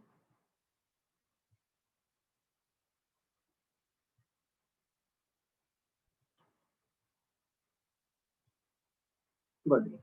नाज ने जो स्केलेटन बनाया वैसा ही स्केलेटन होगा उसका। देखिएगा ध्यान से, ओजोन की जो स्केलेटन होगी कि एक ऑक्सीजन के साथ उसकी डबल बॉन्ड होगी, एक ऑक्सीजन के साथ मतलब सिंगल जोड़ो पहले आप, ठीक है ना। पहले तो सिंगल सिंगल जोड़ा जाता है सबको, पहले तो सिंगल सिंगल जोड़ दो। बट आपको मालूम है कि चलो ऑक्सीजन डबल बॉन्ड बना सकता है। ओके, तो एक के साथ आपने डबल बॉन्ड बना दिया। तो चलिए अब क्या करते हैं हम लोग, इलेक्ट्रॉन्स का एडजस्टमेंट करके देखते हैं। तो ये ऑक्सीजन है, 2 2 4 और 2 6 लगाए हुए हैं, ठीक है। Got it. अब 2 इधर से भी तो लगा होगा। ये ऑक्सीजन का ऑक्टेट पूरा कि नहीं? Yes, sir. Yes sir. अब इसने 2 इधर लगाए हैं, ठीक है, और एक तो मिनिमम इसको लगाना ही पड़ेगा यहाँ पे, 3, ठीक है ना। तो इसके बाद बचे कितने? 3, ठीक है। आप मुझे एक बात बताओ, ये ऑक्सीजन चलो एक लगा भी देगा, इसके पास कितने हो रहे हैं? 8 8 हो रहे हैं, गिनो तो अच्छा से। 7 7 7 7 7 हो रहे हैं क्या? अच्छे से गिनो फिर से। 9 9 हो रहा है ना यार, आप लोग गिनती भी भूल गए होगा। 4 3 7 और ये दोनों 9 हो जा रहे हैं। और इसके पास कितने हैं? एक लगाया तो कितने होंगे? 7 7 7। तो कहानी तो फंस जाएगा ऐसे। बट इस कहानी को सक्सेसफुल बनाने के लिए रास्ता यही बचता है। ये ऑक्सीजन को बोलता है कि तू चुपचाप बैठा रह, तेरे पास 2 की कमी है ना, हम पूरी करते हैं। ओके, देखो ये ऑक्सीजन ने इधर 2 लगाया था, बचे कितने इसके पास? 4। ओके, जरूरत कितने है इसको? 2 2 4 और 4 8। अब ये किसी को दे भी नहीं सकता है पूरी तरह से, तो बोलता है ठीक है एक काम करते हैं, कोऑर्डिनेट मारता है। तो कोऑर्डिनेट में इसका भी 2 और इसका भी 2, इसको देने का जरूरत भी नहीं पड़ा। 2 2 4, 2 6 और 2 8, 8 इलेक्ट्रॉन इसके भी, इसके 8 पूरे हुए कि नहीं? Yes sir. yes sir yes ठीक है,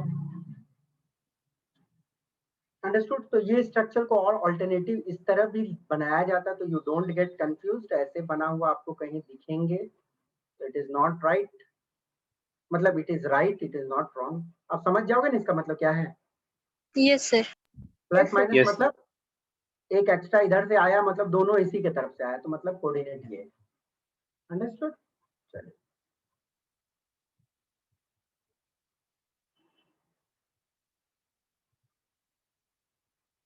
चलो एक सिंपल वाला बनाओ, कोई जिसको मन है वो बना सकता, पर पहले मुझे बोल देना, सब बनाने लग जाओगे तो दिक्कत हो जाएगा।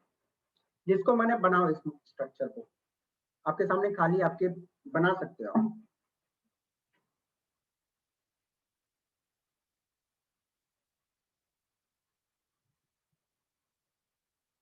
कौन बनाना चाहता है? ये सिंपल है।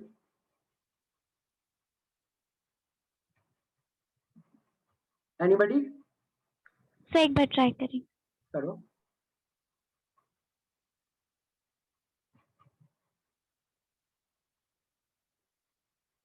इट्स ओके, बनाओ बनाओ बनाओ, ऐसे ही रहने दो, बनाओ। सी है, समझ गया।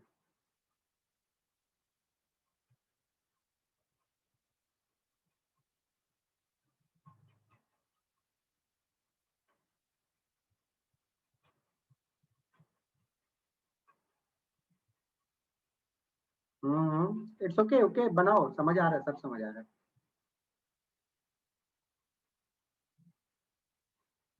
एक बार में डबल लिखा जा रही है। कोई दिक्कत नहीं है, बनाओ ना।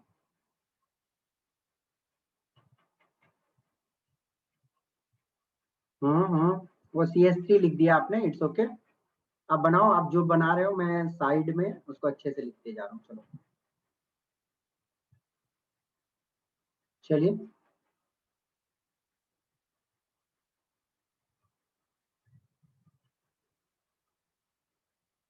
CH3, okay, C double bond O, OH, good, यही है ना? Yes sir. Very good, very good. मैं आपका वाला मिटा दे रहा हूँ, ठीक है। Yes sir.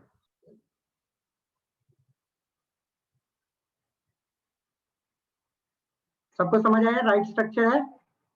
yes sir yes sir देखो ये कार्बन की भी 8 पूरी है, इसकी भी 2 2 4 2 6 2 8, इसकी भी 8 पूरी है, इधर भी 8 पूरी है। ऑक्सीजन ने डबल बॉन्ड बना लिया यहाँ पे।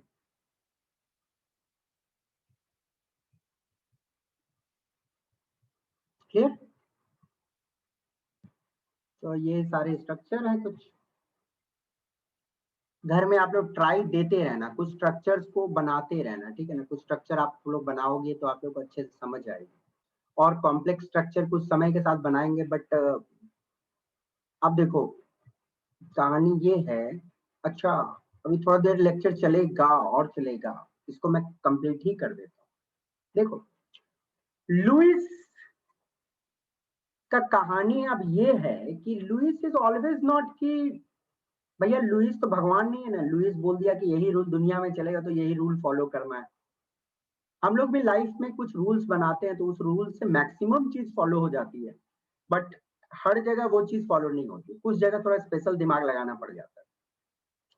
जैसे कि देखो लुइस ने बात किया था in terms of octet, but मुझे एक बात बताओ, there is a molecule known as BeCl2। आप बताइए मुझे, क्या ये जो सेंट्रल एटम है इसकी ऑक्टेट पूरी है? नहीं। No sir. Beryllium No. Chloride exist करता है, बोरोन ट्राइक्लोराइड भी एग्जिस्ट करती है। कितने इलेक्ट्रॉन है सेंट्रल एटम के पास में?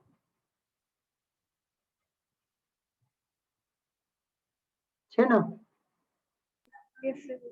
तो दुनिया में कुछ ऐसे एटम एग्जिस्ट करते हैं जहां पे सेंट्रल एटम पे ऑक्टेट इनकम्प्लीट है, ऑक्टेट नहीं पूरा हुआ है। तो लुइस का रूल यहाँ पे फंस गया, जिसको एक्सप्लेन करने के लिए बाद में बहुत सारे हायर रूल्स आए, तो वो तो हम लोग बाद में पढ़ेंगे, बट ये सारे लुइस के जो कहानी जहां जहां फंसे वो देख लो। पहला था कि कुछ ऐसे दुनिया में मॉलिक्यूल्स होते हैं जिनकी ऑक्टेट पूरी नहीं है, तब भी वो एग्जिस्ट कर रही है। अब एक्सप्लेन करिए कैसे करेंगे। ऑड इलेक्ट्रॉन मॉलिक्यूल, लुइस का रूल जो था ऑक्टेट पूरा करो या ड्यूप्लेट पूरा करो, बट कुछ ऐसे मॉलिक्यूल है जैसे देखो कि NO2 गैस जो होता है,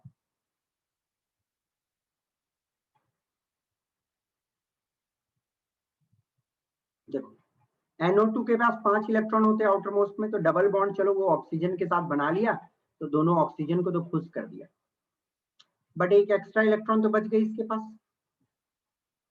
है ना?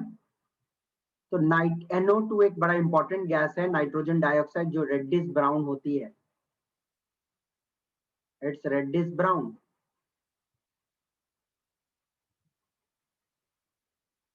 आप बेटा देखो, ये तो ऑड कितने इलेक्ट्रॉन है इसके पास? 9 इलेक्ट्रॉन, है कि नहीं? Yes sir. तो कहानी तो फंसा हुआ है, तो ऑड इलेक्ट्रॉन मॉलिक्यूल भी एग्जिस्ट कर रही है। एक्सपैंडेड ऑक्टेट, देखो there is a molecule PCl5, phosphorus tripentachloride, ये मॉलिक्यूल का नाम आपने सुना ही होगा। इसका मैं स्ट्रक्चर आपको बना दे रहा हूं।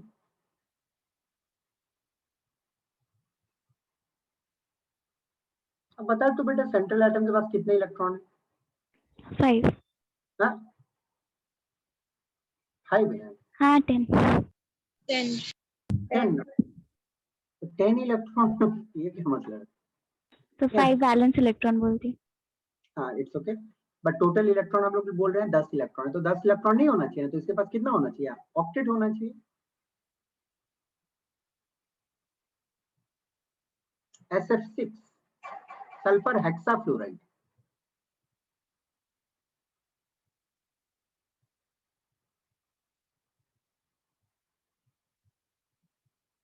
कितने हैं सेंट्रल वाले के पास में? 12. 12 इलेक्ट्रॉन। कहानी फंसा है कि नहीं? तो सेंट्रल एटम के पास तो 8 ही रहने चाहिए, 8 से ज्यादा जा रहे हैं, कैसे हो रहा है भाई? लफड़ा वाला बात है कि नहीं? तो दिस इज द स्टोरी कि एक्सपेंडेड ऑक्टेट भी एग्जिस्ट कर रही है, ऑक्टेट से ज्यादा है, ऑक्टेट से कम है। अब देखो ऑक्टेट रूल जो था वो बेस्ड है नोबल गैस के इनर्टनेस पे, कि नोबल गैस किसी से रिएक्ट नहीं करता है यार, नोबल गैस इनर्ट होता है, ओके किसी से रिएक्ट नहीं करता।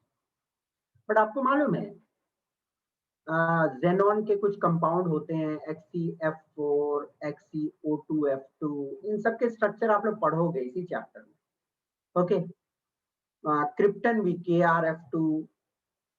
अब लो, लुईस का रूल ही आया था ये कहानी पे कि नोबल गैस किसी से रिएक्ट नहीं करता है, बट नोबल गैस कंपाउंड बना रहे हैं। तो लुईस तो एकदम मतलब लुईस का जो पिलर था वही मार खा गया कि नोबल गैस कंपाउंड बना रहे, काहे बना रहा है भाई। ओके, लुईस का स्ट्रक्चर हम लोग जब बनाते हैं, जैसे मीथेन का ही स्ट्रक्चर बनाते हैं, हम लोग इस तरह बना देते हैं कि जस्ट ऑक्टेट पूरा कर दिए, बस कहानी खत्म। बट क्या सिर्फ ऑक्टेट पूरा करना ही बड़ा बात होता है? नहीं, आपको मालूम होनी चाहिए एक बात कि ये जो कार्बन और हाइड्रोजन लगे हुए हैं ना, ऐसे 90 डिग्री पे नहीं लगे हुए, ये एंगल कुछ डिफरेंट है। The angle is 109.5। समझे बात को? मतलब ये जो एंगल है, दिस एंगल, ये सारे एंगल 109.5 है। बट यहाँ पे हम लुईस स्ट्रक्चर में तो जैसे मन तैसे बना सकते हैं। हम मीथेन का स्ट्रक्चर ऐसे भी बना सकते हैं, मेरा मन किया तो। लुईस का स्ट्रक्चर बनाने जाए तो बना सकते हैं, कोई रोक सकता है क्या हमको इसे बनाए तो? नहीं, नो सर। हम मीथेन का स्ट्रक्चर मेरा मन करेगा तो हम ऐसे ऐसे ऐसे ऐसे हम 4 को बॉन्ड दिखा दे, कोई दिक्कत क्या? नहीं ना, नो सर। बस ऑक्टेट ना हमको खाली पूरा करना है। तो लुईस का स्ट्रक्चर में जैसे भी जोड़ जाड़ दो, बट मॉलिक्यूल की एक ज्योमेट्री होती है, जैसे वाटर होता है। तो वाटर में एक ज्योमेट्री होती है बेटा कि देखो कि ये वाला एंगल 104.5 डिग्री होती है। तो आप जब तक एक सही स्ट्रक्चर नहीं जानोगे, सही शेप नहीं जानोगे, वाटर हम लोग लुईस स्ट्रक्चर से बनाए तो कैसे बना देंगे? ऐसे बना देंगे, कोई दिक्कत नहीं है कि नहीं? तो बट उसकी ज्योमेट्री ऐसी है, जब तक आप सही ज्योमेट्री और सही एंगल नहीं बनाओगे तो उसका मॉलिक्यूल का सही प्रॉपर्टी कहाँ से आप बता पाओगे? तो लुईस बहुत सारी चीजों में फंस रहा था कि सही शेप नहीं बता पा रहा था, सिर्फ उसको ऑक्टेट पूरा कर देना कहानी था। बट वो भी ऑक्टेट में फंस गया, काहे कि नोबल गैस तो बना रहा है कंपाउंड, तो ऑक्टेट काहे का स्टेबल? ऑक्टेट रूल फिर का है। चलिए, हायर और बहुत सारे आपको थ्योरीज इस चैप्टर में पढ़ने हैं जो लुईस के लिमिटेशंस को एक्सप्लेन करेगा आपको, ठीक है? तो फिलहाल आज के लिए तो इतना ही, मिलेंगे नेक्स्ट क्लास में जब, पर अच्छे से पढ़ के आइएगा इन सारी चीजों। ओके, मिलते हैं नेक्स्ट क्लास में। Bye bye. Thank you sir. Thank you, sir.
अच्छा पूछिए क्वेश्चन का क्या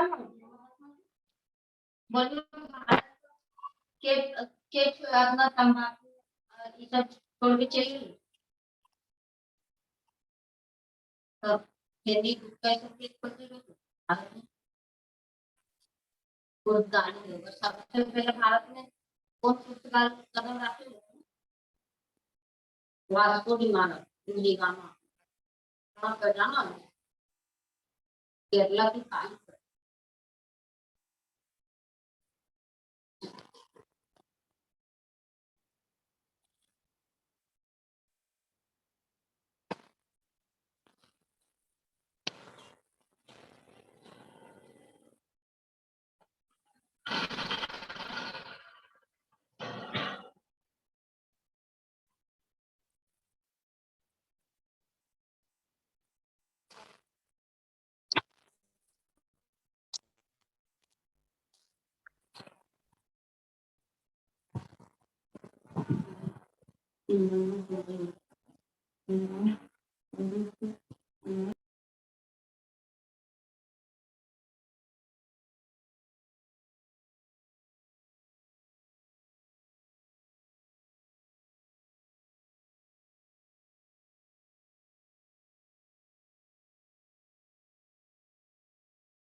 गुड इवनिंग, आवाज आ रही है? Yes sir. ठीक है। Yes sir. लास्ट क्लास में क्या पढ़ रहे थे हम लोग? कुछ याद है किसी को?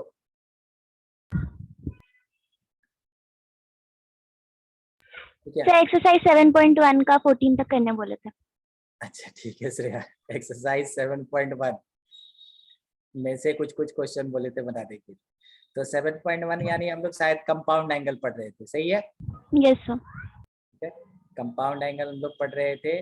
चैप्टर एटलीस्ट आपको है ना याद होना चाहिए कि हाँ हम चैप्टर किसका पढ़ रहे हैं, क्या चैप्टर पढ़ रहे हैं। ट्रिग्नोमेट्री पढ़े, उसके साथ में और आगे हम लोग पढ़े थे ट्रिग्नोमेट्रिकल आइडेंटिटीज, फिर उसके बाद साइन कन्वेंशन पढ़े थे हम लोग, उसके बाद हम लोग पढ़े थे अलाइड एंगल, और अलाइड एंगल के बाद हम लोग स्टार्ट किए कंपाउंड एंगल। किसी का भी कहीं से कोई भी डाउट है? कुछ भी? किसी का कोई डाउट नहीं? बढ़िया। देखिए मगर आपको डाउट हमसे पूछना चाहिए, हमको पता है कि डाउट होगा, मगर आप नहीं पूछ रहे हैं वो बात अलग है। सर ऐप में भेज दिए। सुमित ऐप में भेजे हैं? हाँ सर। सर हमको कंपाउंड एंगल बनाने में थोड़ा प्रॉब्लम हो रहा था। है ना वो नाज? अभी तो पिछले क्लास में हम लोग स्टार्ट ही किए हैं। Yes sir. तो सर बस क्वेश्चंस था 7.1 आप जो एक्सरसाइज बनाने बोले थे उसमें क्वेश्चंस था कंपाउंड एंगल का। हाँ हाँ 7.1 में तो कंपाउंड एंगल था ही, वैसी का तो हम आपको बोले थे कि yes, आप उसको है ना थोड़ा थोड़ा करके बनाएं। कुछ सर क्वेश्चंस बोले थे। क्वेश्चन नंबर 7 में हमको थोड़ा दिक्कत हुआ था। क्वेश्चन नंबर 7 में दिक्कत हुआ था, ठीक है। ये यही चीज ऐसे डिस्कस करेंगे ना हम लोग, तो हम लोग को पता चलेगा कि एक्चुअल में हम लोग को है ना क्या करना चाहिए, क्या पढ़ना चाहिए, ये सारा चीज। एक मिनट, कहाँ गया ये?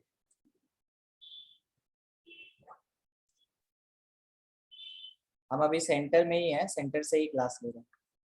हाँ सर, विंडोज ओपन था। सेंटर से ही अभी क्लास चल रहा है।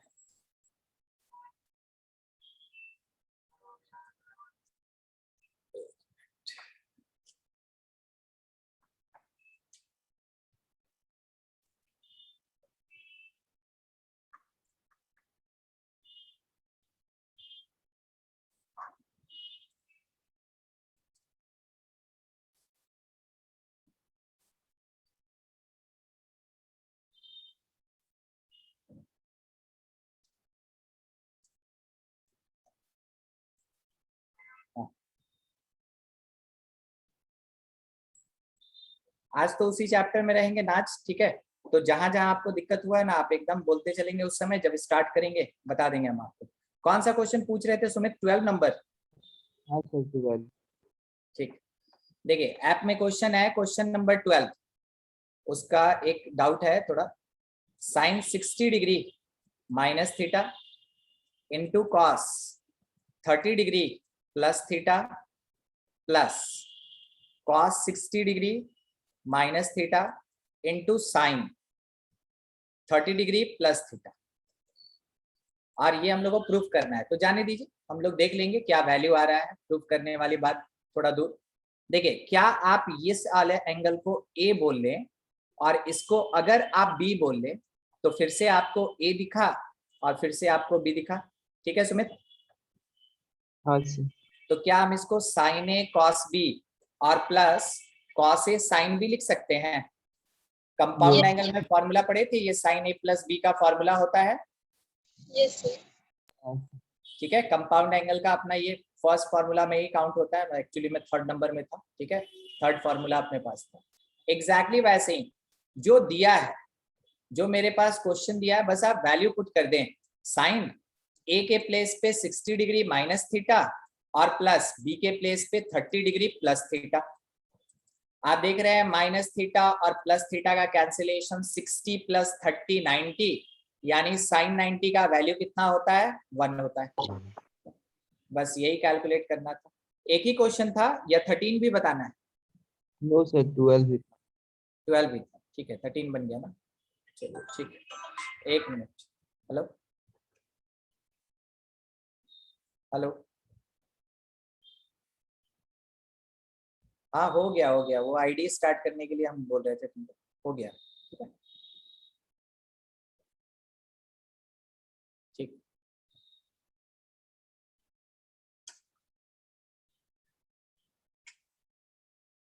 देखिए, और कोई डाउट किसी का? कोई भेजे तो नहीं है, वैसे दिख नहीं रहा हमको। किसी का ओरल ऐसे ही बोल के पूछना, कुछ भी है? नहीं, ठीक। तो आगे स्टार्ट करते हैं, ठीक है।